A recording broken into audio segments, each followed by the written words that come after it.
So this work that I'm going to talk about today really goes back to, as Ramesh said, a time where he was with us for a while in Bielefeld, and this work is very much joint with David Schlangen, he was the head of the group there in the Dialogue Systems group, and now he's at Potsdam University.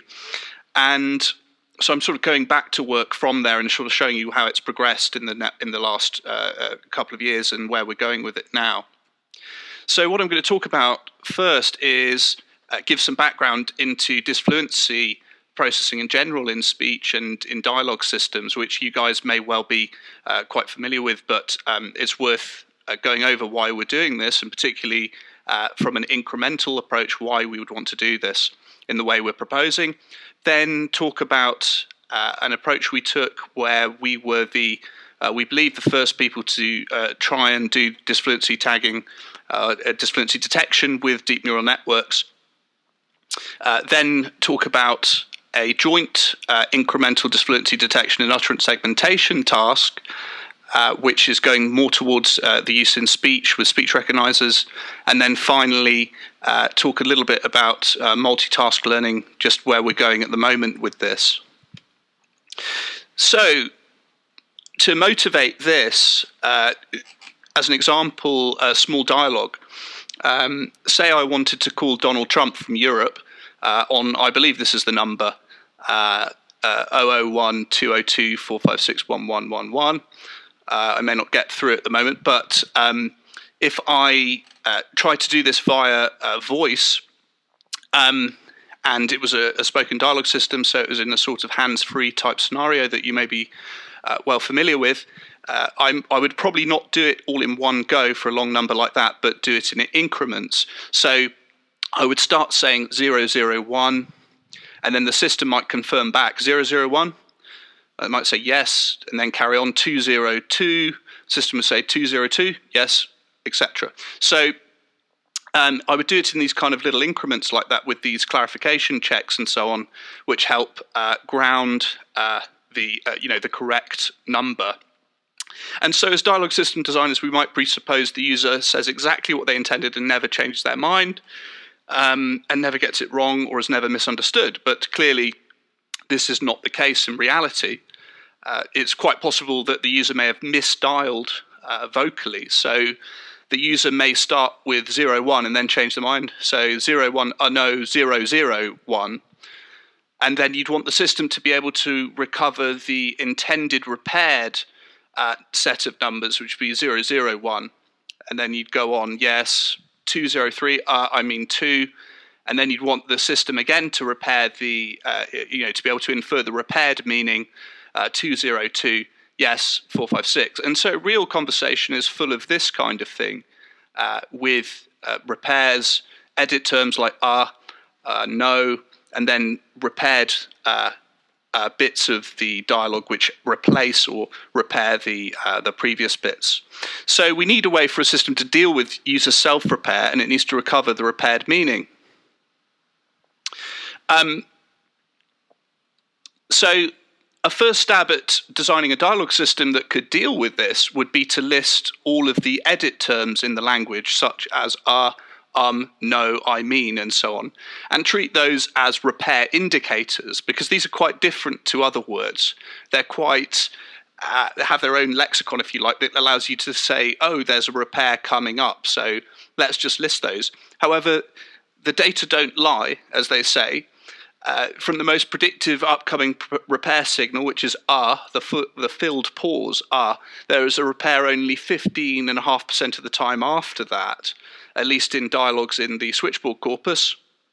So, sorry if the table's slightly faint there, but you'll see that the likelihood of a repair happening after the word is in fact only 15.5%. So for the repair disfluencies at least, where something is changed or repaired, it really isn't a strong indicator, and is the strongest indicator by quite a way.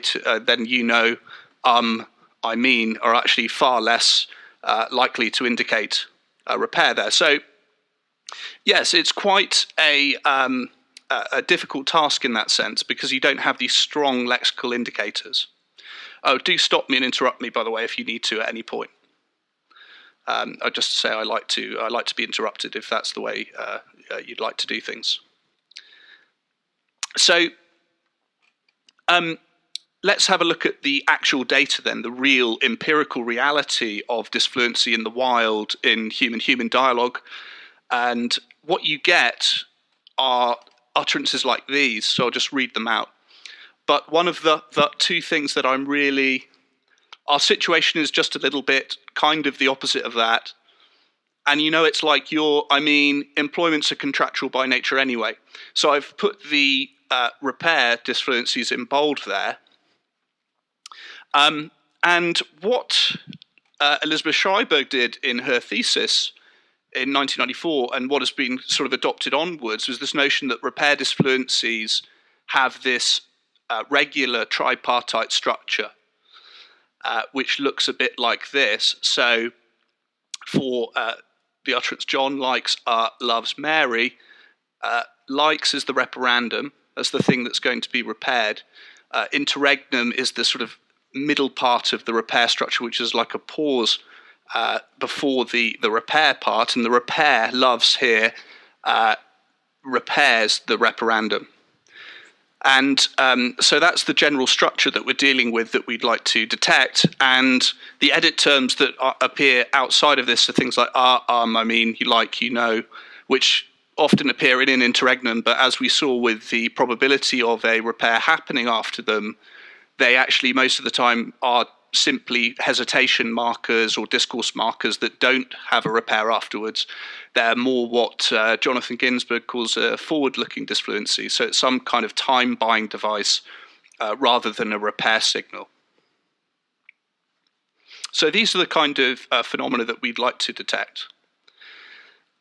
And when you apply that bracketing system, the Schreiberg bracketing system, to these examples I just gave, you get this kind of structure. So you see the plus being the repair onset point, if you like, and you can see that the first repair is actually more of a repeat, and repeats account for, in fact, about half of these phenomena in natural dialogue, which is kind of good news in some sense, you'd think, from a feature engineering point of view.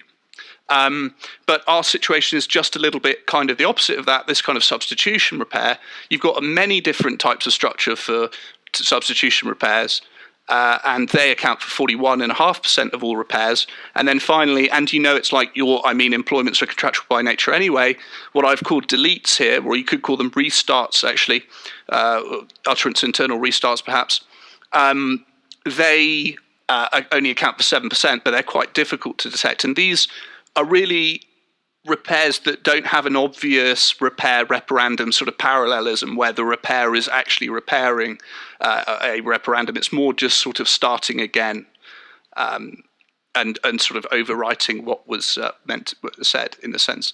So you've got these kind of types, and you've also got sort of subtypes of these interesting substitution types, like the interview was, it was all right. And the reason, although it's rare, this is quite an interesting phenomena, is because you need the material in the reparandum to be accessible and reasoned with any natural language processing that you're going to do with this, because the it needs to resolve to the anaphorically to the interview for this to make sense. And also this one, Peter went swimming with Susan, or rather surfing. Now, I don't know about you, but the reading I get from there is that the surfing is still being done with Susan. It's just that the activity type is being repaired there. So in a sense, you're not just simply deleting the reparandum, you're doing some editing on it, and you don't want to delete the reparandum there. So this is why it's quite interesting that you have to have this structure to compute meaning with disfluency detection. So, as I was saying, listeners use the reparandum to compute meaning, and they don't remove it. And in fact, there's been some psychology experiments that prove that repair tends to aid comprehension rather than hinder it. So Brennan and Schober did these really nice experiments with different real-world objects where or virtual objects where they'd hear instructions, participants would hear instructions like the yell purple square, where there's a repair there, and due to the nature of the task and so on, there are yellow and purple objects. This helped users recover the purple square faster from the onset of the word purple than just hearing the purple square.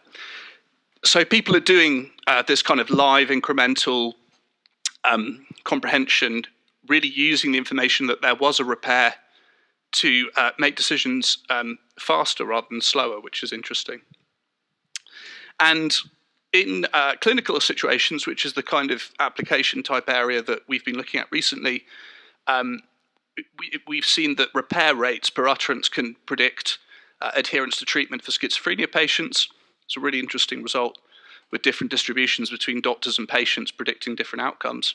And disfluency presence can be useful in depression and Alzheimer's disease and dementia detection, which is something we're working on at the moment. So we're going towards these kind of applications with disfluency detection, though it's generally useful to compute meaning, as I've said. So in the standard model of dialogue systems, and it's perhaps slightly idealized or specific to this case, but normally you get a notion of an input audio coming to an automatic speech recognizer, and you can have this kind of quote-unquote noisy utterance which might have disfluency in it. Those disfluencies get removed before they get sent to a natural language understanding module, and then the meaning of the clean utterance is then computed. So that's fine, right? Well, no, we don't want that. We want to sort of fight for disfluency rights here, and that's been the whole point of the work that we're doing in Bielefeld, and I'm continuing to do now, is to really see disfluencies as a first-class citizen of meaning in dialogue. So what we propose instead is something more like this, where you have your ASR interacting with disfluency detection somehow to help the re-ranking of ASR hypothesis, for example. And then you have disfluency structure tagging on the sequence of word hypotheses of words that then go to the NLU together with the words. So then you can compute the meaning of the utterance with disfluency structure. And you want to detect these disfluency structure tags incrementally if we want a really live reactive system. And that's what some work I did with Matt Perver previously, which required quite heavily engineered language model features, and we were sort of getting good accuracies with this, with an approach that did this disfluency structure tagging. So, state-of-the-art disfluency detection tends to operate on transcripts and assumes pre-segmentation of utterances. This is from Honourable and Johnson onwards. There's been a couple of papers on since then, all fairly unreproducible, I have to say, but in the same kind of ballpark of reported accuracy. But they tend to all operate on transcripts and assume pre-segmentation of utterances. So all of these approaches are quite computationally expensive, and they require heavy engineering parsing, and they don't operate in a live way. And the approaches within speech recognizers, of which there are some, filter disfluency out, generally tend to filter them out or not really do much with them. Sure. Yes, sorry. I really should have introduced that. So it's basically assuming that you've got all your utterances segmented into utterances already. And this is going to come back later in the talk. Yeah, they're sort of on the dialogue act level, but the switchboard utterance segmentation is kind of like, yeah, small dialogue act level type segmentation, yeah.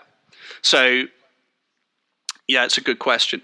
But I think basically what we want conversational agents and systems which can detect and compute the structure of disfluencies live from speech, and also compute the rate per utterance, because this relates to, like I say, the psychiatric type domain outcomes with a lightweight scalable method. So this is what we were trying to do here.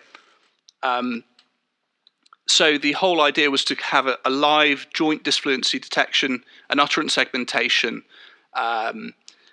system, which at minimum worked well live on speech recognition results, exhibits good and fast performance, of course, has good disfluency rate correlation to human annotated data. So that way you could in fact have something live that could monitor a conversation and at least get good enough disfluency detection to do some interesting post-processing on it. So this was the sort of overall goal at this stage. I'd say, do ask me any other questions as we go along. So what I'm going to talk about now is just the way that we did this initially from 2015 onwards, at how we've played around with this and where it's going next as a task. So to start with, we basically sort of recast this as left to right tagging, disfluency tagging, rather than kind of a structural assignment as other approaches are done, but one that preserved and was consistent with the Schreiberg structure that I showed you of the bracketings. So for an utterance like this, a flight to Boston, to Denver, we have these tags here where F means a fluent word, so the first word is an F there. E is an edit term word. RPS minus N, where N is between 1 and 8, is a repair start with a reparandum, N words back. RP mid is a mid repair word. So in a multi-word repair phase, which is over 2 words, you'd have that. And then RPE sub is like the end of the repair. So that gives you that right bracket.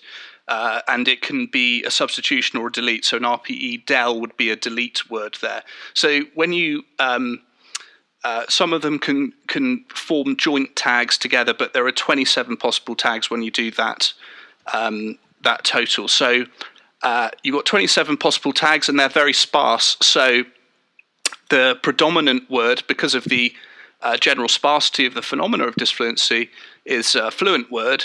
But edit terms happen about 7% of all words, and then all the different repair subtypes are quite low frequency. So it's a hard task from a sparsity point of view. So how does this happen left, right? Just to remind ourselves why this is done strictly incrementally. A flight gets tagged just strictly incrementally, word by word. To Boston, here this is inside the reparandum, but because we don't have a signal yet that it's a repair, you still classify them as fluent words. As soon as you hit you get the edit terms. To, that's where the repair is detected. First at the word to for an RPS minus 5, so it's saying look back 5 words to 2. That's where the repair starts, and then RPE sub ends the repair. So the way we did this back in 2015 was to use RNNs, which had been successful in other NLP tasks, such as statistical language modeling, various natural language understanding tasks, and it reduces feature engineering. We're kind of interested in getting on the deep learning train at the time, and as you most likely well know, the key thing with RNNs is that they're using this sort of notion, approximation to working memory through using a copy of the hidden layer from the previous time step in the calculation of their output activations. And this gives you the kind of memory mechanism that we require for detecting repairs through time and strictly incrementally. And for a left-right tagging sequence, this is one of the best classifiers in 2015, at least. Obviously, a lot has been done recently. And we were the first to use them for this task, we believe, in 2015. But do challenge that claim if you don't think that's true. But as far as we know, we were the first to try it. But we really just had these very basic research questions for this first part of the research, which was how well can a vanilla RNN perform on standard disfluency detection on pre-segmented data? So that means our data already segmented into utterances, as we were saying. How suitable is it for incremental left to right processing in this task? and how do different input types to the task affect the performance. And this was a speech paper of 2015. And so the basic setup, if we're looking at how the system processed the word John, the second word John here that had a RPS -2 and RPE sub sort of compound tag, was that the input is essentially if we're just looking at one word input here, is basically an index to a word embedding of a given dimension. This gets fed through the net with a standard, say, Elman forward net. So the normal sort of use of sigmoid activation functions and concatenating the hidden layer with the input layer and so on, to eventually get to a probability distribution over the tags in the softmax output there, which would then feed into a step-by-step Viterbi decoder at each point to ensure that we had legal sequences of tags, because some possible sequences are sort of illegal in terms of they wouldn't give you the repair structure, a coherent repair structure that would give you the bracketing. So that was the kind of end decoding step there.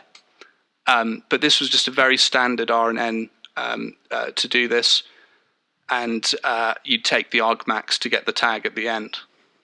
So the architecture was just an Elman forward net with just the three sets of weights to optimize. The size of the hidden layer is 50 nodes. Dimension of the word embeddings was 50. Embeddings were basically pre-trained on a clean switchboard data using word2vec. It was in fact the same switchboard data as was used during training, but with the disfluencies removed. And it was fine-tuned during the training.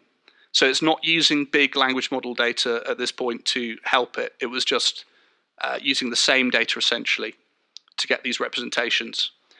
And the activation functions, essentially we had the standard sigmoid for the hidden layer and softmax at the output layer with negative loss log likelihood over the tag set as the error function, a fixed learning rate of 0.005, so nothing very fancy, just a batch size of 1 with just the word window in the tag, with context up to 9 words back available for the backprop through time. So we experimented with different context window lengths for each input step. So while we're using the memory of the sequence within the RNN's functionality, we're still varying the input window length, if you like, of the number of embeddings we present to the network at each time step. And we basically use concatenated word embeddings of words strictly backwards from the current word, so with no look ahead. So this is in line with the strictly incremental processing we're aiming for. So in this utterance, when the input at the word to here in to Denver is to and mean, or the embeddings for to and mean go into the RNN. So we experimented with different window sizes, and we also experimented with using the pos tags or not to see how much benefit the pos tags would give, and they're just concatenated to input embeddings. So what we were testing for, given we were looking at different window sizes of 2 words and 3 words, and using different information of words alone versus words and pos tags, is we were looking at accuracy. So this is just F-score of referendum words. Once you calculate the structure of the repair, you can derive where the referendum words were and the edit term words, so the R's and the ums and so on. And we were looking at incremental performance, because that's the sort of angle that we're looking at. That's time to detection, so that's the latency. And also the notion of edit overhead, which is the sort of amount of jitter in the output. So with a strictly incremental system that has to output something at every word, it's also possible to change previous tags in the sequence as you get more information.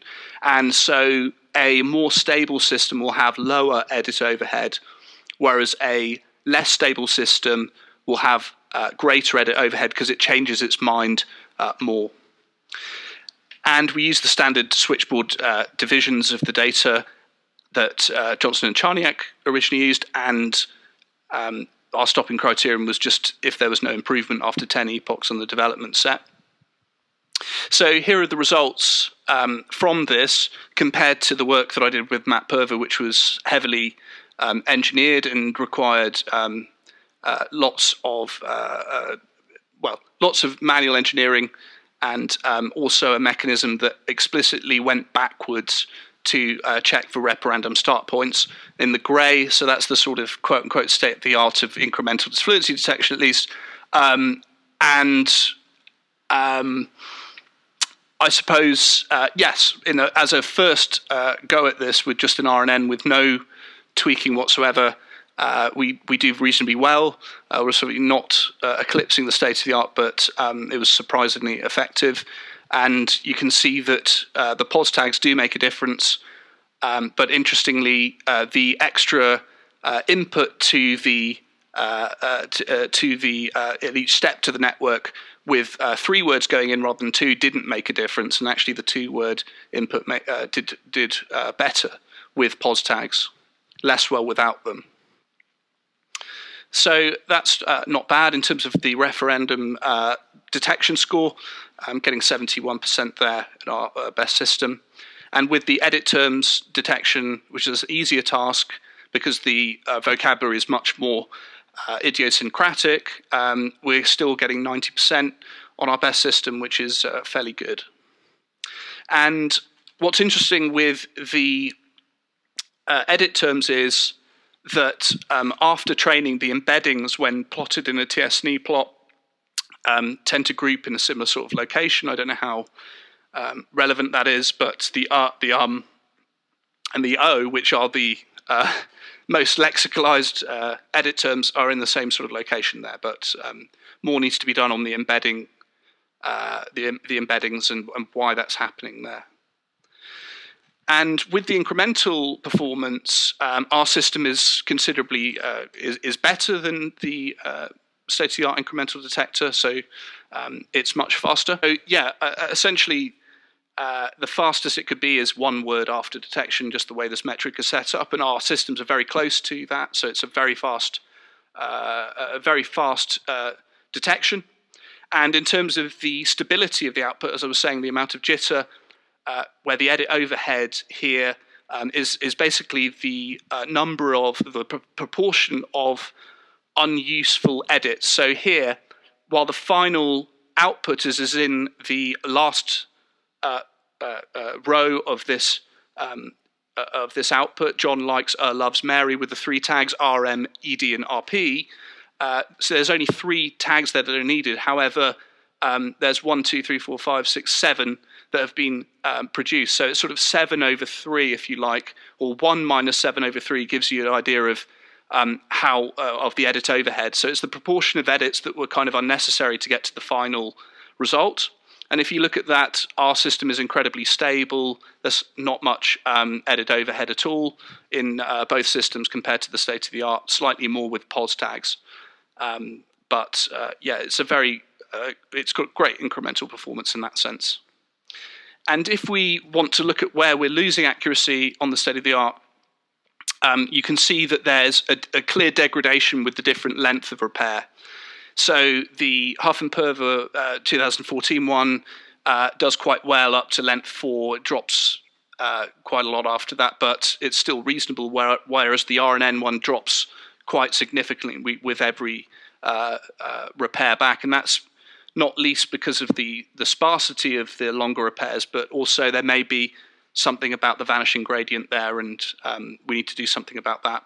If you look at the different repair types and how well the system does on that, it doesn't do quite as well as Hough and Purver on the repeats and substitutions, but in deletes, this rarer type, it's doing quite a lot better, and they're the hardest to detect. So that's it's quite nice to know that it's doing something that's not just matching words. It's clearly learning something about disfluency and the structure of disfluencies, because otherwise it would be doing much better on the repeats and much worse on substitutions and certainly deletes. So it's learning a notion of what fluency is and what disfluency is, I think.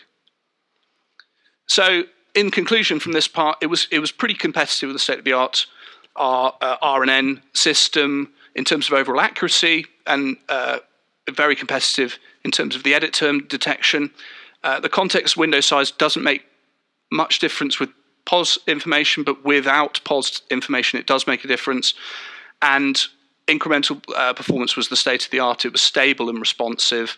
However, longer length repairs are harder to learn well.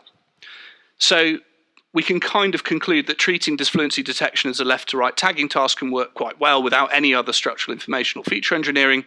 And RNNs are a promising method for disfluency detection. They're good accuracy, very good incrementally for dialogue systems. Poor performance on longer length repair suggests that the vanishing gradient problem may well be there, and an LSTM could help with that.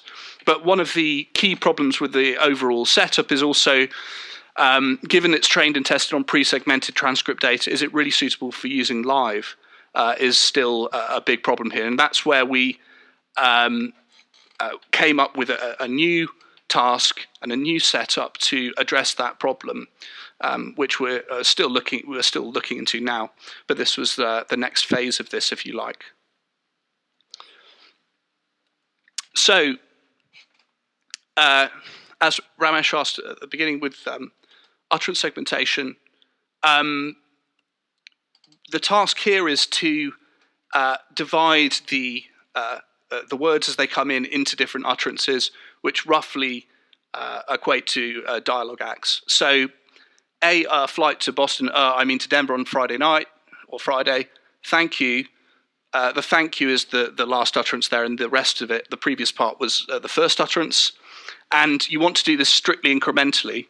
So for this, I devised this sort of BIES type scheme where you've got the beginning of an utterance, you've got within an utterance I, an end of the utterance, and single word utterance as the different types. So it's similar to BIOS or BIS, whichever way you want to cast it, but it's really a kind of strictly left-right operation again to do the segmentation.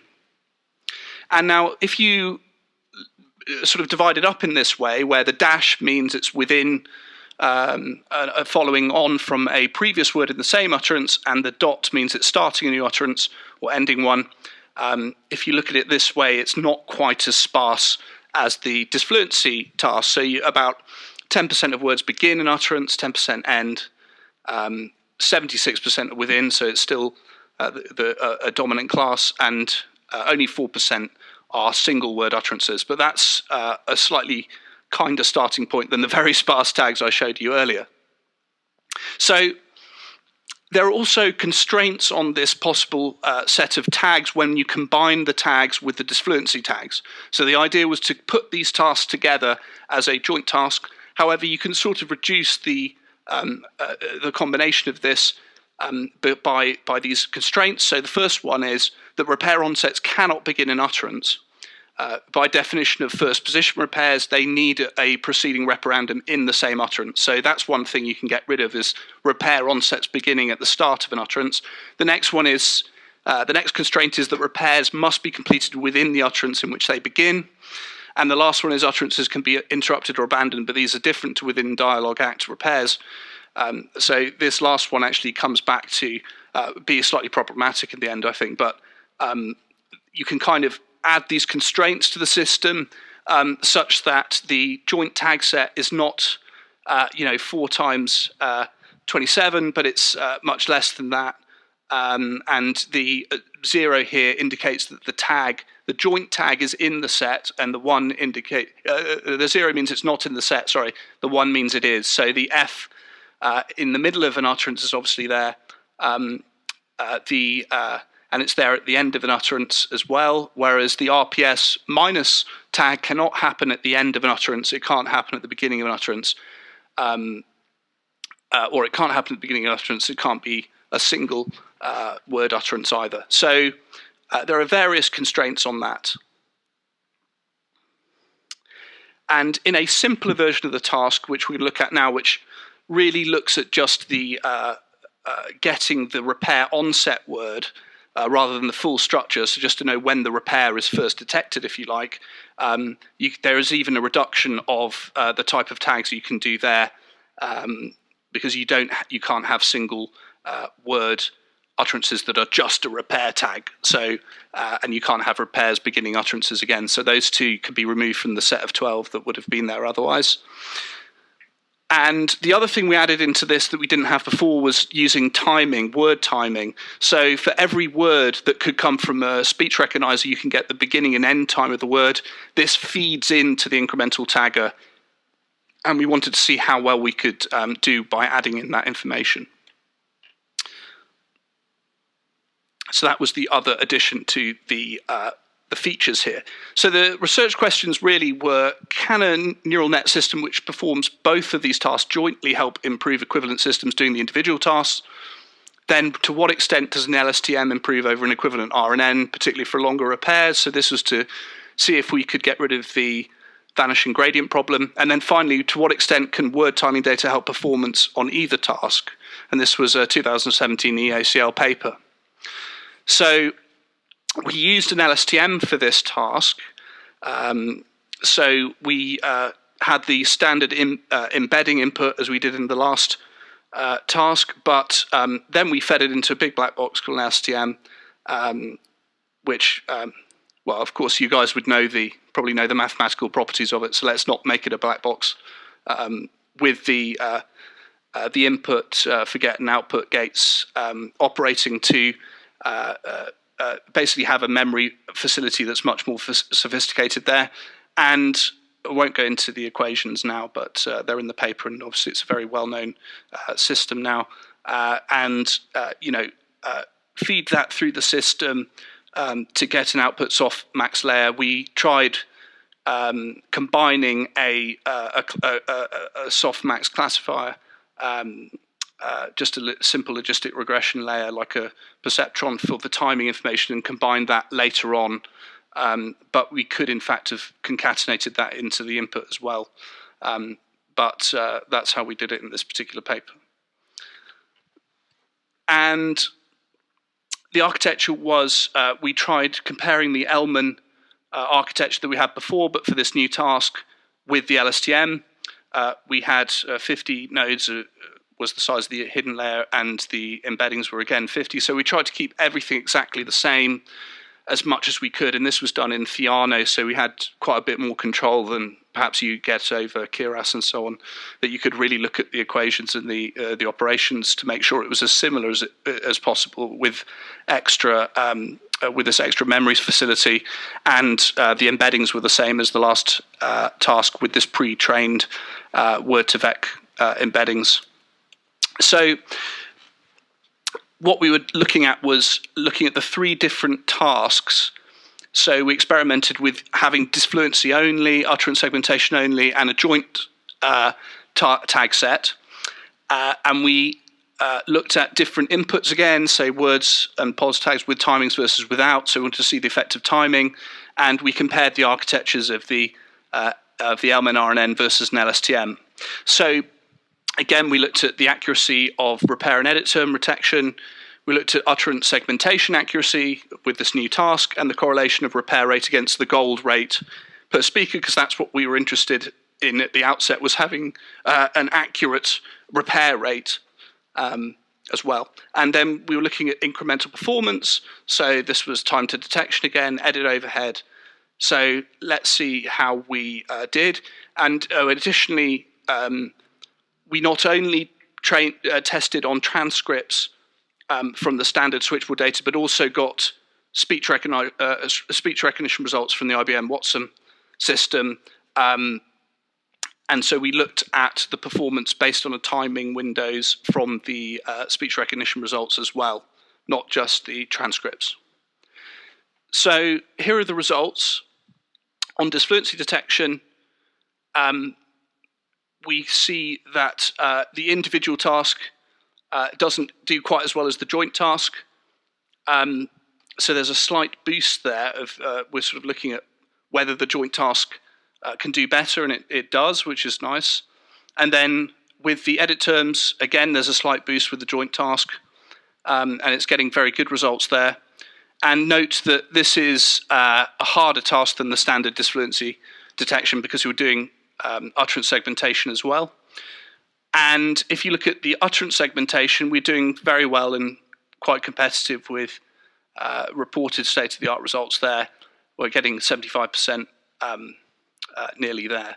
So with the joint task, again, that's got a bigger improvement over the disfluency performance when you combine them together as a task. So the joint task definitely helps there because the two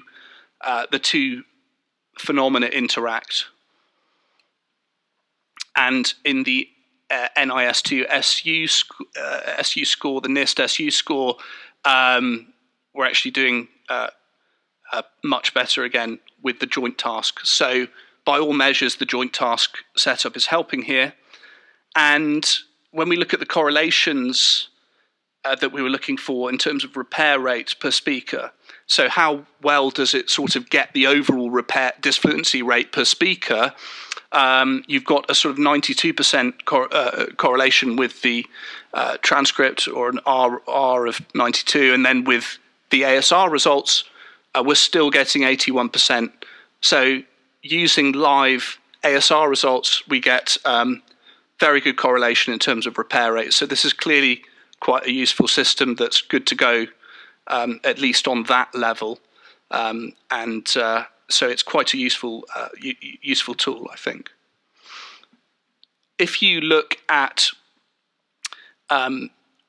repair detection here, if you're looking at the difference between an LSTM and an RNN, which is what we were sort of interested in, you can see that there is a boost from using an LSTM, so there definitely is some improvement there that may well be to do with it getting the longer repairs there. Notice that the RNN scores are slightly down on the ones I showed you earlier because this is a harder task where you're not getting pre-segmented sequences, you're doing this purely as one big stream of words without any segmentation, then you have to do the segmentation yourself there. But there's a big boost using LSTM there. If you can see where the performance gains are, the LSTM's better at pretty much any length of repair, but it is considerably better at length 6. But that may well be just serendipity, but it's clearly doing better overall, and it's just more robust. If you look at the different types, again, the LSTM is performing much better at deletes. It's performing at all 3 considerably better, but considerably better at deletes. And the application of this system, we just used it actually in a practical task that's just been submitted. So my PhD student, Morteza Rohanian, is currently working on, he used the output from this joint tagger in using deep multimodal fusion with using embeddings and BILSTMs and highway layers for noise reduction between audio and lexical input, and using lexical input plus the tags from this disfluency system I've just presented to predict different cognitive conditions. And we found that using this helps Alzheimer's disease detection, and this can reach sort of 80% accuracy with the model he's got currently. So this is kind of exciting that we're using this in psychiatric domains, and it seems to be helping somewhat. So that's where we've been using this joint approach in speech data.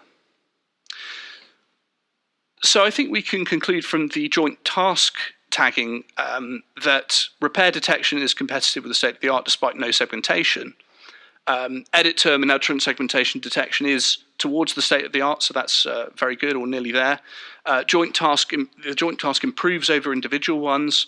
So utterance segmentation is particularly improved when using disfluency detection, and performance on ASR ASR hypotheses for repair rate correlation remains very good. So that's excellent.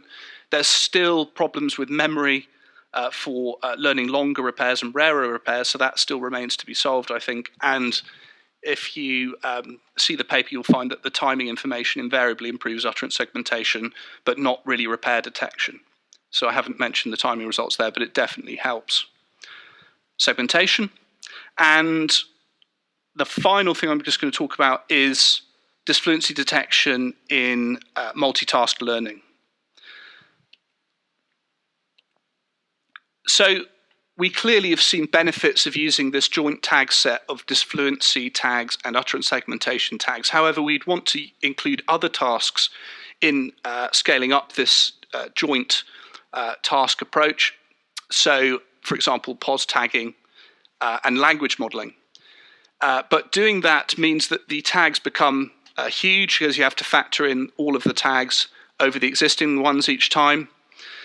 And currently, my PhD student Morteza, who I mentioned, and I are reformulating an old, in my opinion, good idea from Human and Allen, which is recasting language modeling from a word-based model alone to a joint optimization. So, in other words, you're modeling the probability of the next word, not just given the previous words, but also the previous POS tags, the previous utterance segmentation tags, the previous disfluency tags, because we believe they're all very much connected together. And we want to keep scaling up this big joint task. And in fact, we're reformulating language modeling, POS tagging, utterance segmentation, disfluency tagging as one big joint task learning setup. So for every step, you're predicting the next word, POS tag, utterance segmentation tag, disfluency tag, given the previous tags for those tasks. So this is the whole big multitask learning.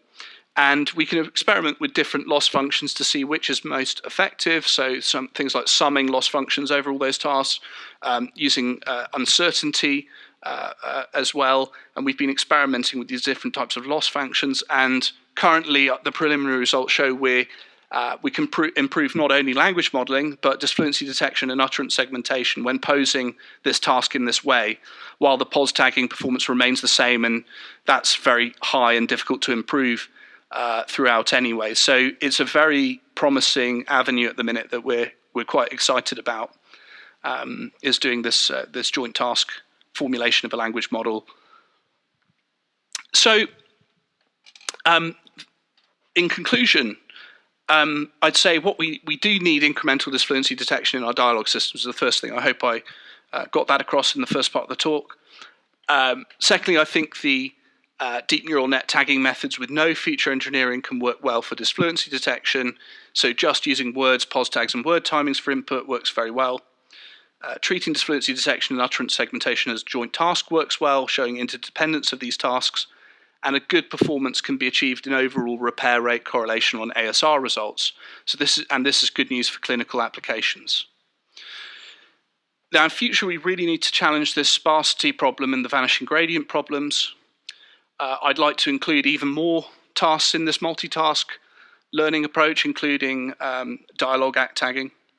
I think that's very important, and the reason, I think there are still barriers to good speech recognition because of a lack of good language models, really, even now. We're getting very high results in certain domains, but to be able to really crack the language modeling problem, I think we need to go for this joint task type approach. We're also looking at incrementalizing BERT for incremental tasks like this, and our initial our sort of non-incremental results with BERT are incredibly high accuracy, but they are utterance. Just by the nature of BERT and how it's set up, it does it on an utterance by utterance basis. So we have to sort of incrementalize it. But I think leveraging huge data that you can use to train BERT would be excellent. So this is where we've got to. We have a Python implementation, the Deep Disfluency module, which you're welcome to look at, though it is only Python 2, but it's quite reliable as a module. It's been used for a variety of different things.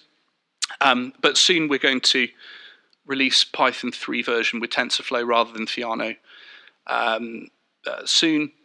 And we also, just one thing overarching all of this work, I personally take reproducibility of results very seriously, and we participated in a project that's taken some time, but it was to give the paper and the repository and the readmes and so on to an external person to reproduce, and they did manage to reproduce our results just about with some reasonably minor deviations. But it was a really interesting project to see if you could really reproduce an experiment, which I think is very important in academia. I think you guys in industry perhaps have a much better grasp on this for for product development and so on, that things really do have to work as they say they do.